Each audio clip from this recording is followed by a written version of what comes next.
कोल्हापुरात विजयाची निश्चिती झाल्यानंतर दक्षिणचे आमदार अमल महाडिक आपल्यासोबत आहेत. जाणून घेऊयात कशा पद्धतीने भावना आहेत दक्षिणेत, आपल्याला लाडक्या बहिणींनी कशा पद्धतीने साथ दिले, काय सांगा. नक्कीच मी दक्षिण विधानसभा मतदारसंघातील सर्वच मतदार बंधू भगिनींचे मी धन्यवाद मानतो.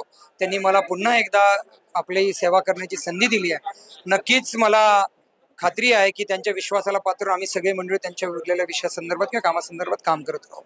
प्रचाराच्या वेळा आपल्याला कोल्हापूरकरांना दक्षिणेतील जे काही मतदार आहेत त्यांना सगळ्यांना जे काही आश्वासित केलं होतं त्याप्रमाणे आणि त्याच्याही पेक्षा जास्त कशा पद्धतीने विकास होईल, काय सांगाल. नक्कीच त्यांना जे अपेक्षित आहे त्या पद्धतीने त्यांनी विश्वास दाखवून आम्हाला निवडून दिलंय. त्या विश्वासाला पात्र होऊन त्यांना जे आम्ही काय शब्द दिलेले ते नक्कीच आम्ही पात्र कामं करू. त्यांना जे अपेक्षित ते काम करत राहू ही या निमित्ताने मी ग्वाही देतो. त्याचबरोबर खासदार धनंजय महाडिक देखील आपल्यासोबत आहेत. काय सांगाल, राज्यात त्या महायुतीचाही देखील चांगल्या पद्धतीनं परिस्थिती बघायला मिळते निकालाच्या बाबतीत, काय सांगाल. सन्मान्य मुख्यमंत्री एकनाथरावजी शिंदे साहेब, आमचे नेते फडणवीस साहेब आणि अजितदादा या तिन्ही नेत्यांचं अभिनंदन करीन.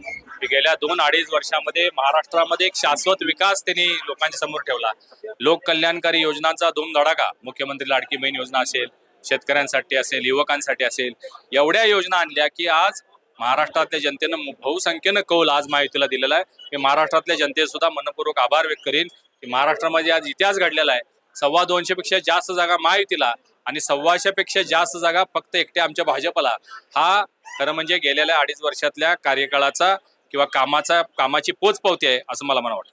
नक्कीच भाजपला इतक्या जागा मिळाल्यात, मग आता यंदा मुख्यमंत्री भाजपचा असण्याची शक्यता कशी वाटते, काय.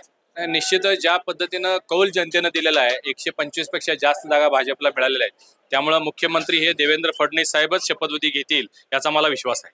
नक्कीच आपण बघू शकतो देवेंद्र फडणवीस देखील या ठिकाणी मुख्यमंत्री म्हणून शपथ घेतील असा विश्वास धनंजय महाडिक यांनी व्यक्त केलेला पाहायला मिळतोय. महासा तलावीसाठी मी साई प्रसाद, महेंद्रकर, कोल्हापूर. अशाच ताज्या अपडेटसाठी महासत्ता न्यूजला सबस्क्राईब करा.